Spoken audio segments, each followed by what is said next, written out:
let's go to Mark. Mark, good evening. Oh, Daniel, hi, man. Thanks for taking my call. It's not my problem. It's my son's problem.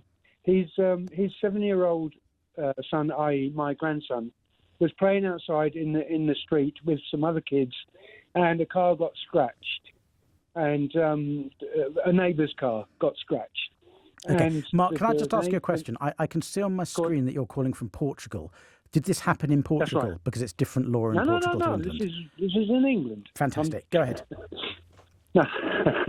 No, I know you're not omnipotent. You know what I mean? Well, I am. Anyway. Come on, but just Portugal's a little bit outside of my omnipotence. Go on. The car got scratched. Your neighbour's car got scratched when your 7-year-old grandson was The neighbour's playing. car got scratched. There was a few kids around. My grandson, 7-year-old grandson, is getting the major blame for it, and so my son has kind of started arrangements with. This is only 2 or 3 weeks ago. Okay, so he's started payment arrangement.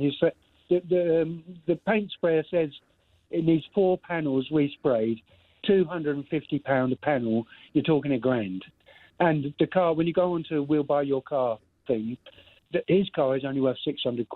So if he makes a claim on the insurance, the insurance company is just going to scrap it, as I understand. Now, if they can't come to any arrangement, my son and the neighbour, about who's going to pay for what, in the worst case scenario, what's the legal situation here? Can you tell me? Yeah, well, the worst case scenario is your son's not responsible for paying this.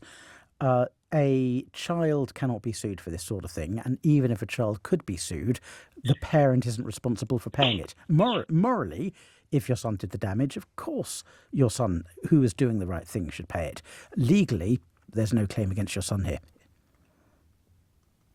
So my grandson, so the grandson, the 7-year-old. No, there's no claim against your grandson, and there's no claim against your son. A 7-year-old can't be sued for something like this, and a father is not responsible for his son's actions or inactions.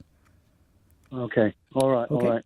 Do you have any advice on what to do with if he says, well, if I go to my insurers, they're going to scrap the car, my payment's going to go up?